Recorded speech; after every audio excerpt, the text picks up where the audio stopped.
Back in the saddle at my home base, and we're talking all things BYU training camp as we get you ready for 2 weeks from today when BYU opens training camp with a look at BYU's quarterbacks.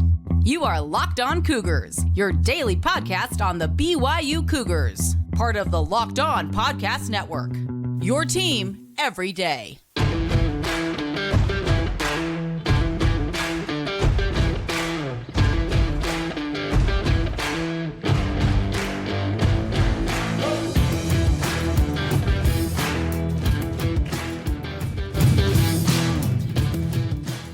What's up, everybody? I'm Jake Hatch, your host here on Locked On Cougars, your resident BYU insider. Thank you for making Locked On Cougars your first listen today. Thank you to all of you who make us, or I guess not make us, but are our everydayers right here on the Locked On Podcast Network. Cannot thank you guys enough for your support of this venture. I am back in Utah after nearly a week down there in Dallas. Had a great time at Big 12 Media Days. And once again, a big thank you to all of you for your support and your kind messages all week long down there. But had a great time, met a lot of great folks, and learned a lot of good things about BYU, but now back home in Utah, and obviously just a quick reminder that we are your original daily podcast focused on all things BYU, making sure you guys are up to speed on everything going on with the Cougars on a daily basis. We are 2 weeks away from BYU opening training camp. They are expected to report to training camp on July 31st, meaning 2 weeks from today. They'll be in Provo. Obviously, the vast majority, if not all those players, are already on campus, obviously going through summer workouts and the like, but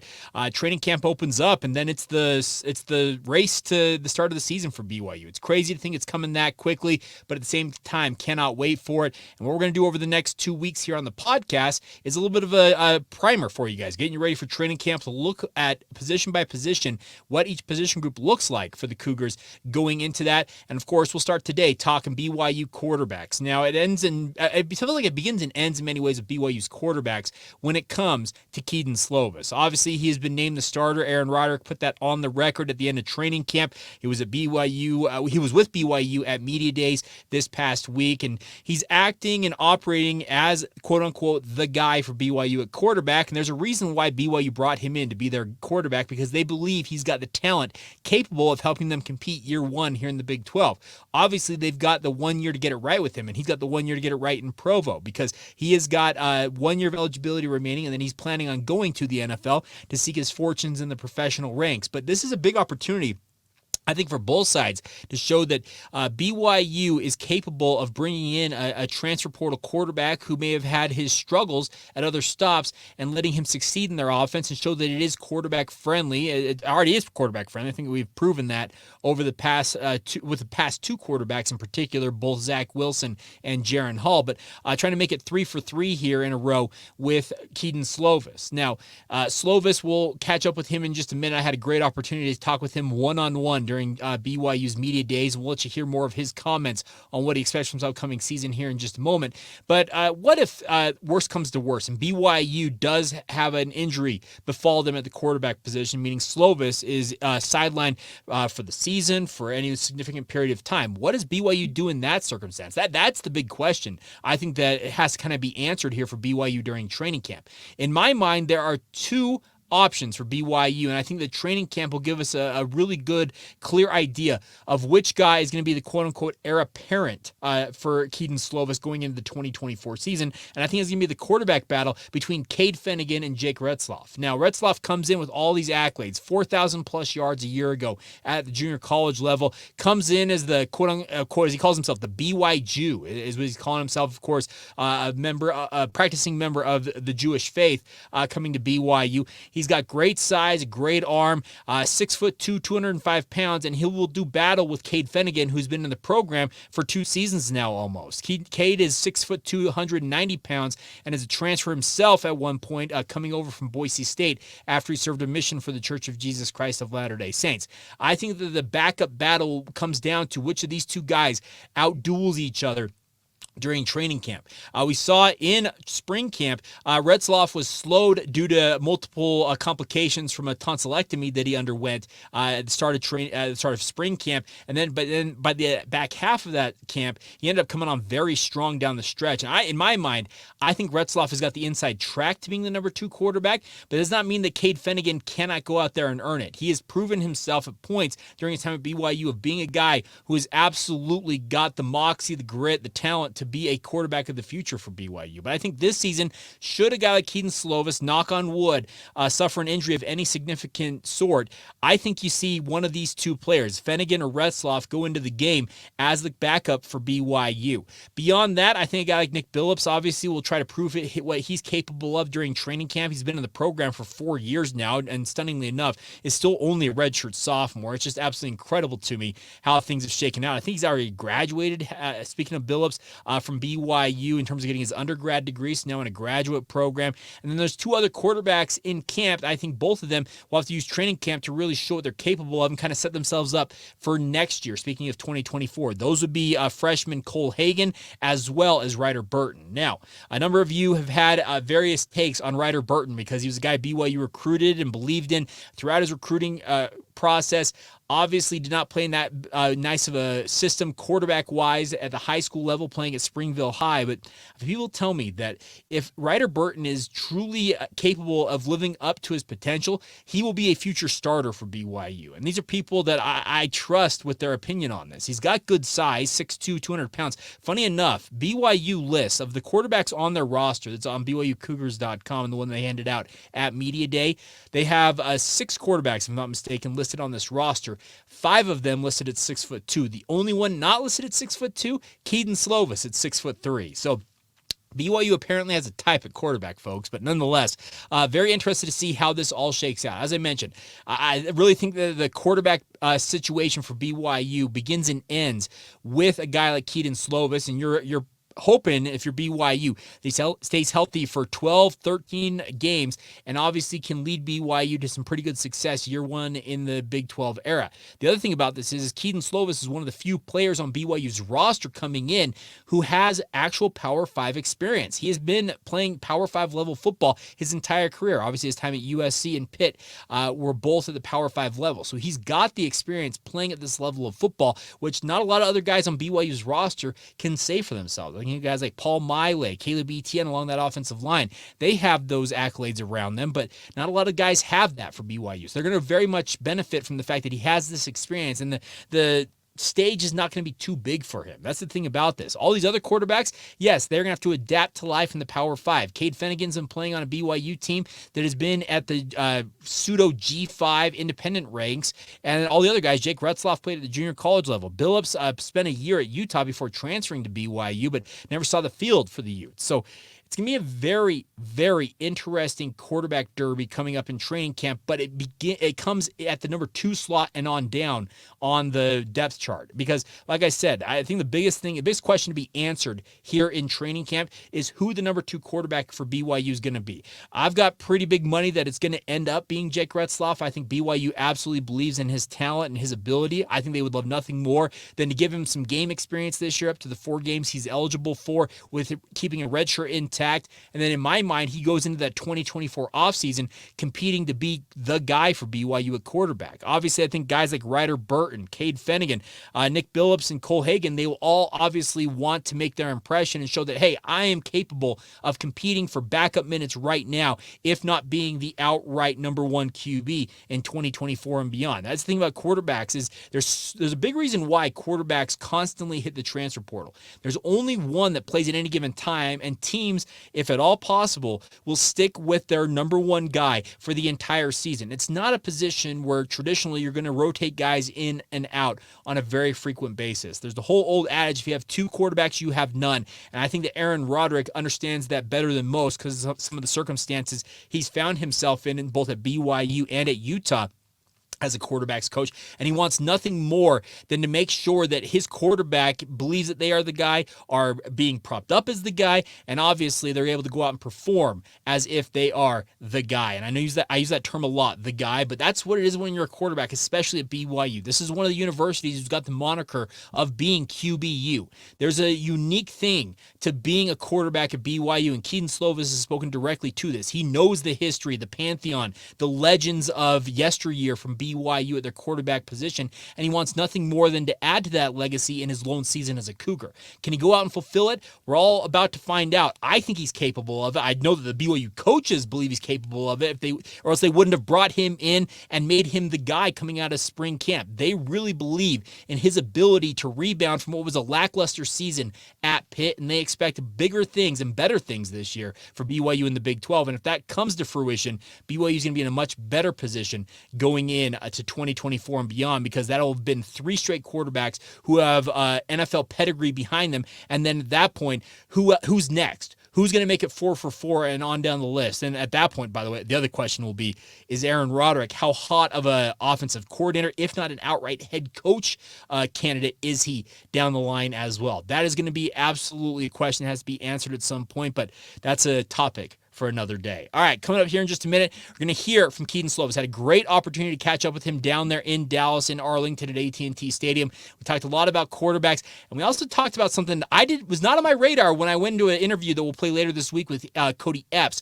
You were going to hear what the dirty P refers to from Kedon Slovis. Very interesting comment coming from one of his teammates, and you're going to hear him. He's going to be absolutely floored, it feels like. You'll see and hear the reaction when I ask him the question. We'll get to all of that coming up here in just a moment. Now, first, a word on our friends over at FanDuel. FanDuel's been working on this for quite a while, my friends, but if you want to get in on the Major League Baseball season and have some fun taking your first swing at betting on MLB, do it with FanDuel and get 10 times back your first bet amount in bonus bets up to $200. You heard that right. Just bet $20, you land $200 back in bonus bets, win or lose. That's even the better part. You don't have to necessarily win the bet to get the money. You get it win or lose. Just that's $200 you can spend on betting everything and anything under the sun. Over, under in any given game. If you think whichever pitcher in a game is going to get the first strikeout, who might be hitting the first home run in the game, just the overall money line or spread in any given Major League Baseball matchup. It's all available to you now, and it's all in an app that's safe, secure, and super easy to use. Plus, when you win, you can get paid out instantly from our friends at FanDuel. There's no better place to bet on MLB than FanDuel, America's #1 sportsbook. Once again, my friends, so sign up today and visit FanDuel.com/lockedon to get up to $200 back in bonus bets. That's FanDuel.com/lockedon to get started now. That's FanDuel, official partner of Major League Baseball. Thank you once again for making Locked On Cougars your first listen of the day, and thank you for being everydayers with us right here on the podcast. Coming up on tomorrow's show, we continue our primer, our position primer / previews for BYU's upcoming training camp. We'll flip over to the defense tomorrow. We're going to kind of alternate offense, defense on this, and tomorrow we'll start up front. We're going to talk about BYU's defensive end position. Had a great chat with Tyler Batty at BYU and not BYU, at Big 12 Media. I'm so used to BYU Football Media Day, but it's now Big 12 Media Day. Had a great chat with Tyler Batty, and we'll get that to you guys on tomorrow's podcast, so stay tuned for that on our Tuesday edition of the show. All right, diving right back in to the football talk, and obviously with the quarterbacks. Kedon Slovis, I just talked about it. He very much needs to answer the question of being the guy for BYU this year, but if he proves that he is the guy, BYU is going to be in a very advantageous position when it comes to their chances of competing year one in the Big 12. I think that he absolutely is ready for this. He's operated as such. When you talk with him, he's polished, he's poised. It feels like he knows in many ways what's coming before it's even asked in so many circumstances. But I did catch him on one question, and it's thanks to one of his favorite teammates, probably maybe, I wouldn't say his best friend, but one of his best friends on the BYU football roster. Cody Epps gave me a little intel that I used at the tail end of this interview. So without further ado, here you go. Kedon Slovis talking with myself last week at Big 12 Media Days. Kedon, you've been to a bunch of these media days in the past. Is this one compared to any of them, or is it different? I've only been to one. Okay. Well, I've been to one other one. It's just, doesn't get much better than this. We were at a hotel in LA for the Pac-12 Media Day. That was the other one. And it was fun, but this is a whole different ballgame. This is pretty special. Have you ever been to the stadium before? I have not. It's my first time. Okay. Yeah, I've really never been to like an indoor NFL stadium either, so this is like not for an event. I've been as a spectator, but yeah. Well, did you ever, like, when you were a Pitt, did you go to Heinz Field or anything like that? Yeah, we were in Heinz Field. That's open and freezing most of the time. And we did go to Hard Rock. That was pretty cool, but this is like another level, pretty special. Absolutely. Now, obviously, 50-ish days away from the season actually beginning. Is it starting to feel real? Yeah, I think so. And PRPs are ramping up. We're doing more stuff on the football field, and guys are getting locked in. And it kind of hit me when it always hits right after July 4th break when you get back. Like, all right, we got 3 weeks till camp, 4 weeks till camp. So, it's definitely hit, but I'm excited. Off-season's fun and all, but, I want to get to what we came here to do. Now, obviously, you've got the one season here at BYU. What do you feel like you still need to work on the most in the lead up to training camp and the season, obviously? Just continue to develop continuity with receivers and get more and more comfortable with the offense. You always develop as a quarterback, and I work with John Beck a ton of just throwing the ball well and working off platform stuff, movement stuff. But you got to put that in a category and also control the stuff that mentally that can really help you be as good as you can for the season. You've talked about working with John Beck. How influential has he been throughout this entirety of your process as a quarterback? Yeah, he's been awesome, and luckily now I'm at BYU. I get to work with him a lot closer than I did in the past. But he's really the biggest reason I'm probably at BYU, like in terms of like making me feel comfortable about it, and I'm super grateful for him. And again, I feel like I'm a much better quarterback, with under his tutelage. What is the biggest thing he's worked on with you as a quarterback? Just like throwing, I feel like everything's a lot easier in timing, in rhythm. Okay. With nothing in your face. If you have an open route and you're just throwing it off your plan, it's easy. I think the biggest thing with him now that I've gotten, that pretty much down is like getting to the point of everything's uncomfortable. Okay, you have to move a little bit. Okay, you have to wait a second because he's not coming out of his break. Maybe he gets collisioned, you're going here. You're moving off your back foot, you're throwing on the run. You have a slight movement here. You have to, like, all these things to make you uncomfortable. I think that's the biggest thing that me and John really worked on this offseason. Okay, I got 2 questions for you to wrap this up. Number one, you played against BYU in LaVell Edwards Stadium, and you've talked extensively about how fans interact with you and whatnot.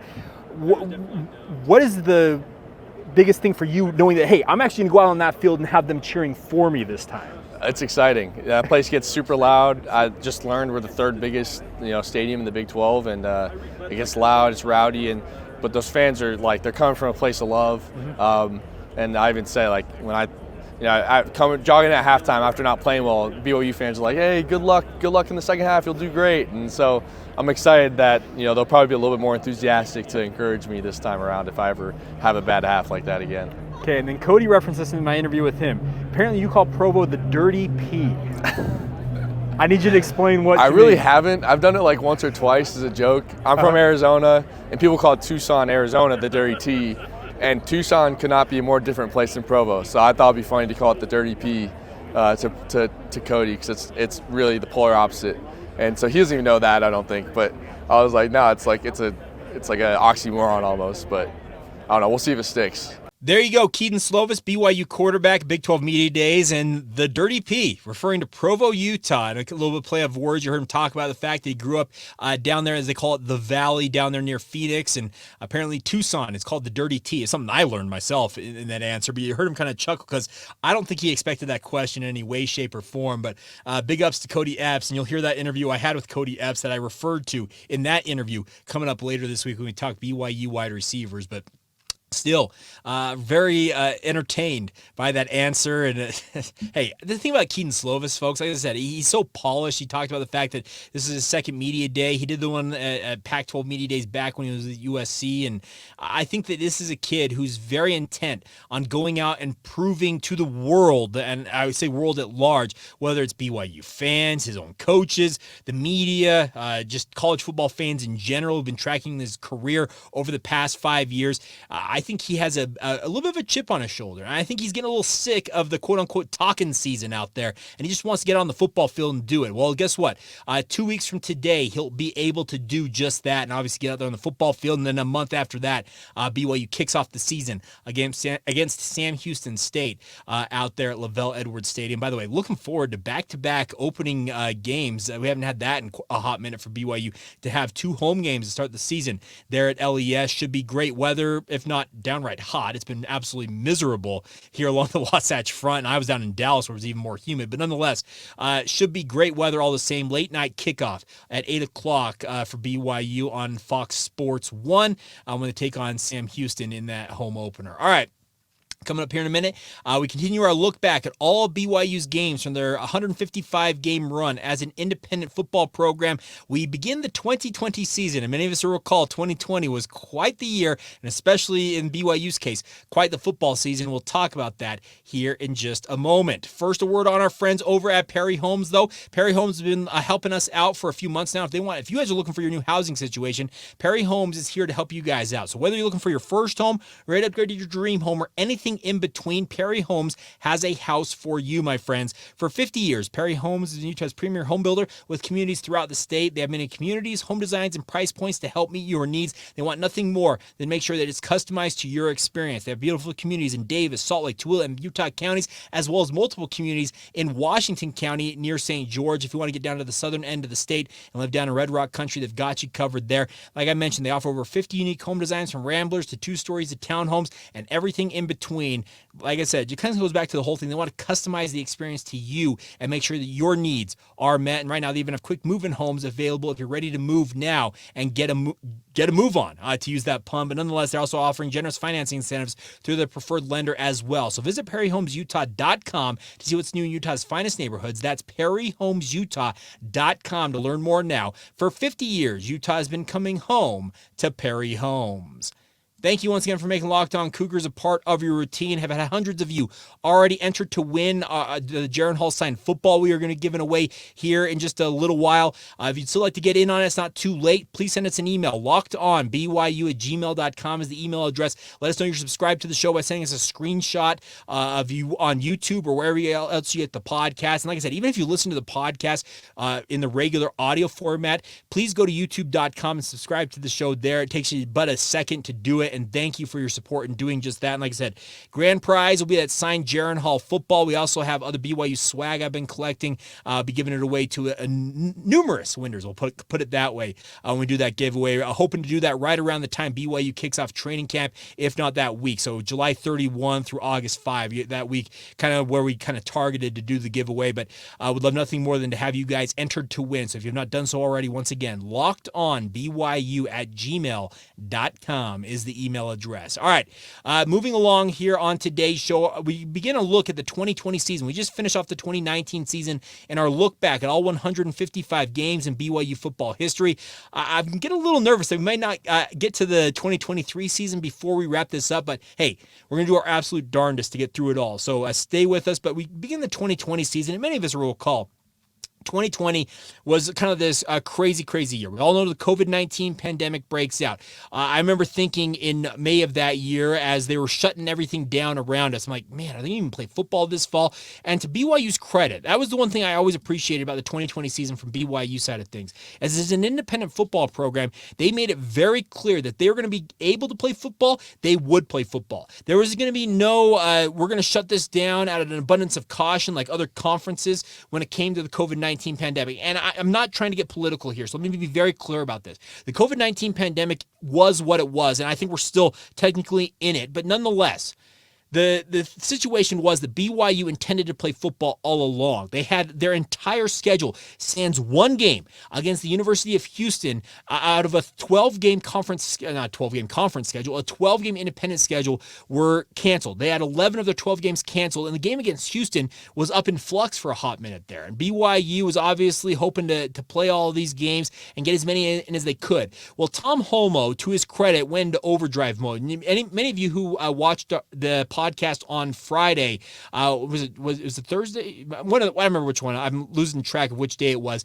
The one-on-one I had with Tom Holmoe, you heard me talk about the fact he doesn't have to necessarily schedule every day. And he said he's not living on easy street, but it's much easier now in terms of scheduling. Well, the 2020 season may have put him into a quote-unquote early grave as a scheduler because he had to go out and cobble together a schedule that not very many people thought was going to be possible. Many of you might recall a number of these programs teams out there in the Pac-12, etc., played as little as 6 games in this season. BYU, to their credit, was able to get through 11 games, and they opened it on a Monday night. Many of you might recall this. On September 7th, they played in the Monday Night Football slot against the not the University of Navy, the Naval Midshipmen, Naval Academy. Now, Navy under Kenya Matalolo, of course, great storylines, him being a member of the LDS faith, the Church of Jesus Christ of Latter-day Saints.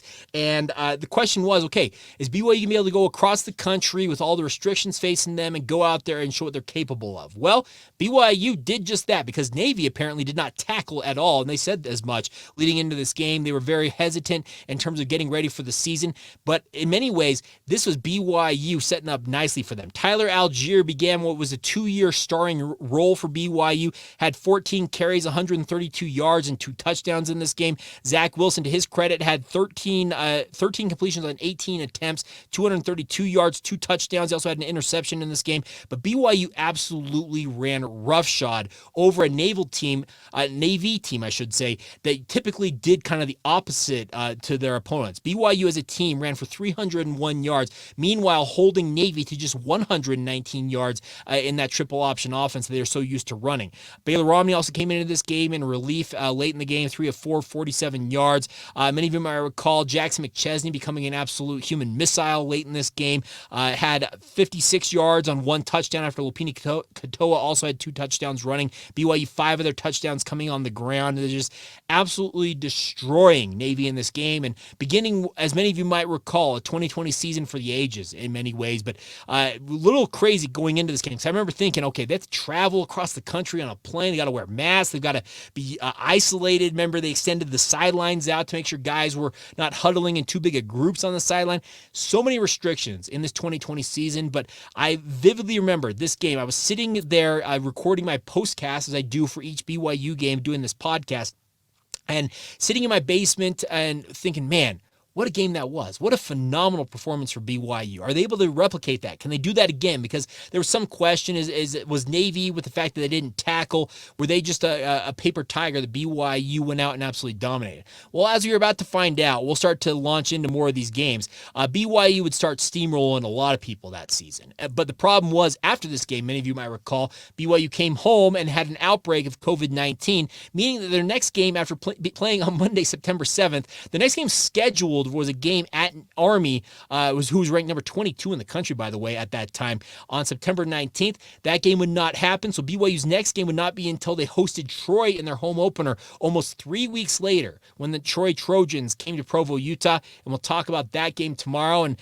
some of the things, the thing about the Troy game, to me, I think it signaled, okay, wow, hold on, what's going on here? And crazily enough, BYU, I still remember that 3-week gap between games. Obviously, BYU had to get their COVID-19 cases under control and all that stuff. But nonetheless, a 3-week break between playing games. There was also the question of going into that Troy game, how BYU would respond after playing a game and taking so much extended time off. How would they respond after that? Well, pretty positively. And we'll talk about, like I said, that tomorrow on this podcast. All right, there you go. That's it for today. I hope you guys have a fantastic Monday whenever you hear and or watch it. Once again, please subscribe, rate, review, enable notifications, do all the stuff that help the algorithms out there wherever you get these podcasts recommended to more BYU fans. Please continue to share with your family and friends. Let them know of this podcast. Thousands of you subscribe and listen to it every single day wherever you get it, and I cannot express how much I appreciate that, but want nothing more than to have thousands more join us right here on the Locked On Cougars podcast. So until tomorrow, my friends, have a great rest of your day. Hope you guys are all doing well on this Monday. Thank you for making us your first listen of the day, and thank you for being everydayers with us right here on the Locked On Cougars podcast. Until tomorrow, this has been the Locked On Cougars podcast once again, and we'll talk to you guys then.